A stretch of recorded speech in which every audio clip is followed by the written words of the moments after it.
What the hell is Candace Owens saying? What is she saying? What is she getting at? What is she trying to say? What are you interpreting what she's saying as? And what is everybody saying about what she's saying? I have been watching everybody's comment, everybody running to their channels to comment on what Candace Owens is saying, because she got the last text from Charlie, and Charlie said they're after me, and I'm losing money, and I don't know what to do, and they want me to get rid of Tucker, and it's the funding, and you know who's behind this. You know who's behind this. And he sends this to her, basically explaining everything. It's one of those, forgive me, it's one of those kind of text messages similar to Tyler Robinson, where you say, who wrote this? Who wrote this? Why would somebody so media and legally savvy as Charlie write text messages basically implicating countries, leaders, heads of state? Why? To the person who makes her living basically with controversy after controversy, and has one of the biggest pending lawsuits against the wife of the president of France, claiming she's a man. Now let me stop right there. Let me stop. And I'm not going to do all this stuff about, I like her, I'm a big fan. Stop that. Forget that. Just look at what this is. We're adults. What is going on here? Ask yourself, is Charlie Kirk really this materialistic, where he says, oh, you're not going to believe it, I'm going to lose $2 million or $3 million, and I've got to do this, and I'm going to lose money. I'm not fulfilling my role as mouthpiece enough. I guess, is that what he's saying? Is that what this is? Am I the only one who says, what are you putting why are you putting this in writing? Giving it to basically the Rona Barrett, the Kitty Kelly, I know, ask your parents, of our time. Candace Owens is a gossip columnist. And listen, very successful. But remember, telephone, telegraph, tell Candace. Are you kidding me? Doesn't he know that he should just say, listen, Candace, can you send this to, or tell me who you're going to release this to? I'll just do it directly. Why would you do this? Why? Does she work in coordination, God forbid, with TPUSA, with Erica Kirk? And that's another one. I don't know what the story with that one is.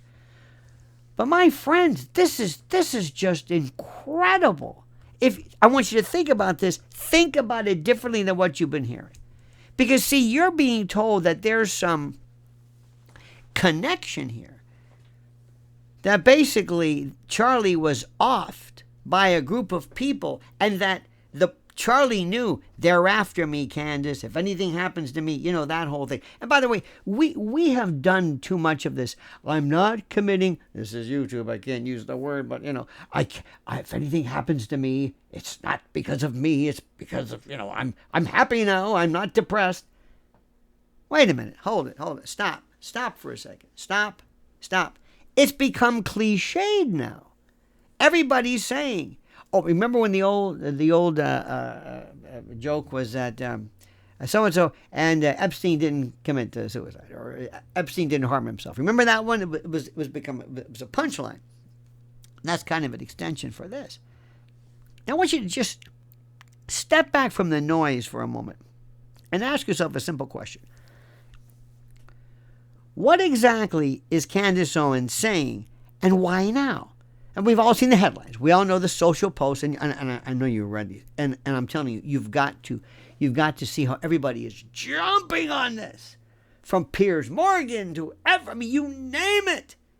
Well, Piers Morgan jumps on anything. He has no original thought. He just lets other people fight it out, and then he decides what's the most obvious take, and then he grabs the low-hanging fruit. But the dramatic declarations that she's prepared to release something, as maybe perhaps even a dead man's switch has been called. Should anything happen to her? Now, assuming for the sake of argument that the text messages between Owens and Charlie Kirk are authentic, okay, let's just assume that, because it's the first thing. I'm sorry, I'm a lawyer. How do I know these are authentic? Do you have his phone? Does Twitter or iPhone, whoever, technical terms for this, but wherever this came from, they would have the original transmission and that which was received. That Apple or Google, they could authenticate, meaning, is this a true and accurate depiction of what you saw or what was sent? Anyway, what are we really dealing with here? Is this whistleblowing? Is it an act of conscience? Or is it theater? The kind that keeps people talking about, never actually, the stuff that people talk about, but that we don't know anything about, that tells us nothing. Now let's look at the facts, or at least what's been claimed as facts. Candace Owens has stated that she held one final conversation of sorts with Charlie Kirk. And please, I'm giving you the most generic adumbration review of what happened based upon somebody who does not spend all my time going through this. So if I miss some extremely microscopically salient point, I apologize in advance. But from what I understand, and please correct me if I'm wrong in the comments, correct me. I'm human, because I want the truth. She had these conversations with Charlie Kirk, of course, as you know, the head of Turning Point USA, before his sudden and still unresolved murder. Now, the implication is that Kirk was afraid that he was sitting on something explosive, that forces were closing in. And she now says she possesses messages, maybe even recordings, that she's keeping as a protection, a trigger that will automatically be released if she's silenced. It sounds dramatic because it is dramatic. It's designed to be dramatic. But from a prosecutor's point of view, the first question is always motive. Why would she say this? What is the end game? Is she protecting truth, positioning herself at the center of it, wanting to be the epicenter of everything that is done within the ecosystem of the conversational strata or platforms, or whatever you want to call this? Is she just after somebody who just wants good, trying to stand up for her old buddy? I don't know. I am so jaundiced. I don't believe any of that initially. Could be, but that's not my default reaction. Because make no mistake, Candace Owens is a media creature through and through. She is the best and knows it better than everybody. She knows how to control a news cycle. She understands outrage as a form of currency. She knows that nothing drives engagement to her channel like a little danger, a little intrigue, a certitude, this frothing certitude, and the implication that she knows something that we don't. Now let's assume for a moment that the texts are authentic. And I say assume because it's not that they're not, it's that in order for me to say what I'm saying, you must assume, arguendo, that they are authentic. Let's even assume that this so-called, and I think it was called, I think Alex called it a dead man switch, but let's just assume this all exists. What does it mean? What is she promising to expose? And to what end? At this stage, nothing she's revealed has fundamentally changed what we know, or rather what we think we know about Charlie Kirk's death, and perhaps the motivations behind it, and what happened contemporaneously to his death. Now remember, a lot of things were going on prior to his murder, not death. Death sounds natural. It was a murder. It was a hit. A lot of things were going on contemporaneously. There might have been health concerns. There might have been some marital spats. There might have been worries about his children, worried about his family, worried about the institution, worried about dark forces that are trying to direct his way. I don't know. But because they are contemporaneous, doesn't mean they are the cause or they're causally connected. Because when you're somebody that big, you've got 50 million things going on at the same time. So when you ask somebody, was there anything odd going on or anything dangerous going on prior to his murder? You can say, yes, there were 8 million things. If, God forbid, something terrible were to happen to, I think, the great hero of truth, Alex Jones. Let's assume something were to happen. And you were to say, was there anything going on prior to his dispatch? Anything untoward? Anything he was worried about? And, yeah, everything. Which makes getting to the bottom of the homicide even more difficult because you've got a gazillion possible suspects. Now, remember again, no official investigation has concluded. I don't even think it's begun. No law enforcement agency has produced a report. I don't even think we have any kind of have we had a burial? Have we? I don't know. I don't know. Because it's been taken off the list. Is there an autopsy? Can we see it? I don't know. Did we get the rifle? Did we check the ballistic? I don't know.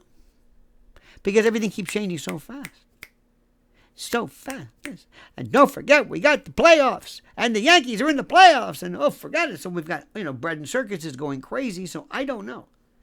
But we don't have evidence. We have narratives. We have suspicions. And narratives are where truth goes to drown, to die. We have suspicions. We have folks who align themselves with particular political and ideological predispositions.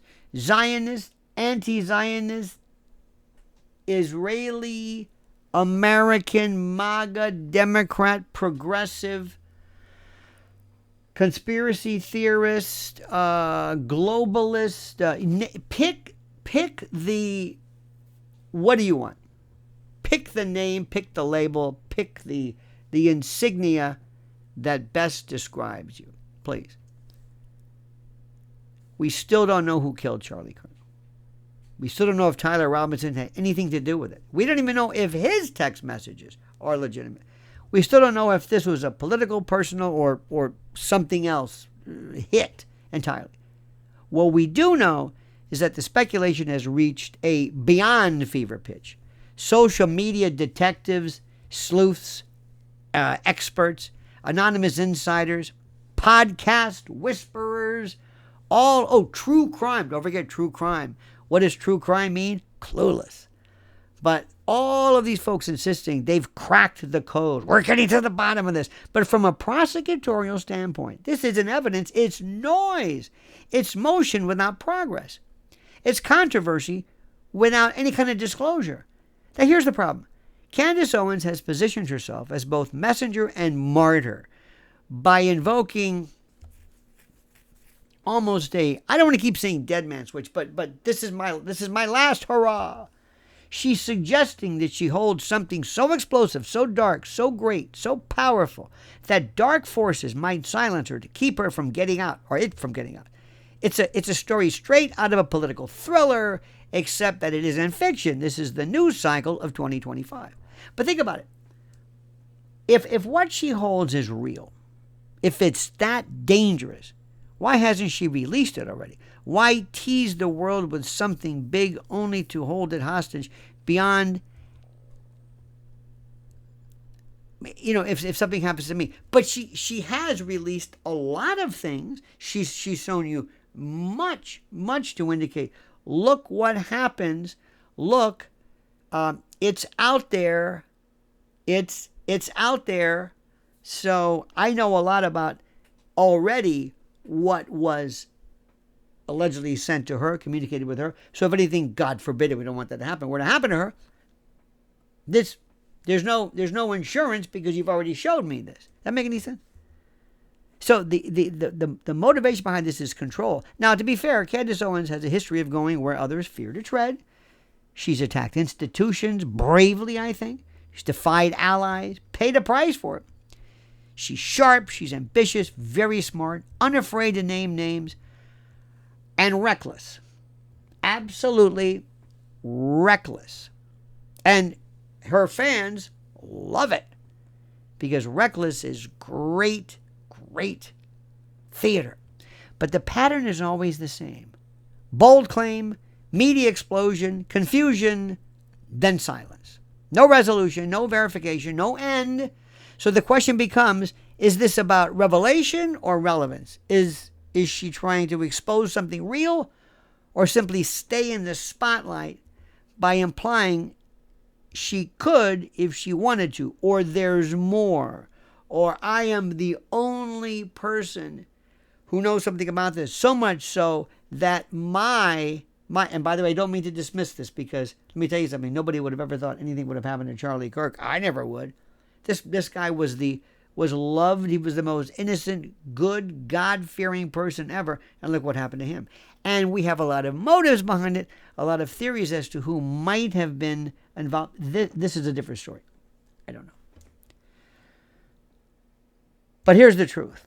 Power doesn't just hide in government buildings or deep state or shadow government basements or whatever. It hides in influence, in the ability to shape attention, to direct the mob's, focus and gaze. And few people in the modern conservative ecosystems do that better than Candace Owens. Her claim of this information functions as armor and megaphone. It says, I'm a target because I'm dangerous to them, while always keeping her followers in a state of permanent suspense. What now? What's she going to do? And it's true. She's brave. We love her. She takes on the world. How big it is, I don't know. She went after Kamala, who talked about her provenance. Does anybody really care about Brigitte Macron? I mean, other than being, tittering and mean girl stuff. Anybody really care about that? No. She's going to find out about that. But the story becomes a loop. It's kind of like this self-sustaining, self-referential loop, and ultimately self-serving. This is the classic media. I know what the word is. It's kind of like a scrum. This is a controversy that feeds on itself. It's like autophagus, if that makes any sense. It not only to uncover truth, but to preserve attention. And it works. You see, the more the public questions her motives, the more she becomes the story, and the more people demand proof, and the more she gains power by withholding it. It's the oldest trick in the political playbook. And entertainment. The suggestion of secrets greater than the system itself, in essence. Now, that doesn't mean she's lying. No, never said that ever. But it does mean that we should ask, why is this happening, and what is the purpose of all this? If the goal were justice, she turn over the evidence, maybe perhaps to, trusted law enforcement or something, maybe work in concert with TPUSA. But if there is something to this, if there is something to the allegations made, by virtue of the way it has been turned into a dog and pony show, later on, in the event something comes of this from a prosecutorial point of view, people are going to be asking the question, why did you do this? What was the purpose of this? Why were you doing that? Why? See, remember, if the goal is truth, you provide verification. But if the goal is engagement, clicks and shares and likes and that sort of thing, and airtime, then ambiguity is a product. It's like in radio. You always say, coming up. Tease the next spot. Coming up next. Don't leave. Here we go. What happened? Coming up. Quit saying coming up. And the sad part is that the result is that a man's death, murder, Charlie Kirk's death, becomes background noise in a theater of speculation. Tyler Robinson's name is, dragged through the mud. Some might say. I'm not sure exactly what he did. I don't know if he said it. I don't know. I'll let people talk about it. But do you really feel good about Tyler Robinson? Did I say Lauren? Tyler Robinson being the sole person? I want to hear more. Remember, just because I have a suspicion doesn't mean I think it's a lie. And the audience, you, us, all of us, the public, we become addicted to the next twist, the next leak, the next tease, the next almost anything revelation. And in the end, it's not even about the facts anymore. It's about the feeling and the constant hum of tension and the sense that something's just about to break. But here's the hardest truth of all. Maybe nothing will. Don't be surprised. This isn't Occam's razor. Maybe there's nothing to break. Maybe this is the entire story. For all the smoke and drama, it may lead nowhere. No indictments, no confessions, no explosive reveal. Just another cultural fever dream, I guess, that burns hot, then cools, and then leaves everybody walking around with nothing but cynicism. That's the danger of this new media ecosystem, this world that we live in. This is the line between information and entertainment has evaporated, and scandal has become sport. And death, sad to say, is drama. And this thing that we love, we always talk about truth, it becomes kind of optional. So when Candace Owens promises kind of like I keep saying a dead man switch for lack of a better word, but it doesn't just, don't just ask whether she's telling the truth, which is of course true, but ask what truth means in this world anymore. Because if we've reached the point where we confuse suspense with substance and controversy with courage and all that, then maybe that switch, whatever's gone off, with all of us or in us. It's the strangest thing in the world. I've seen this and I know where it's going, and it's absolutely fantastic. It's some of the best theater you can imagine, the best theater of the mind, the best theater. What next? Because we love an intrigue, and there's so much.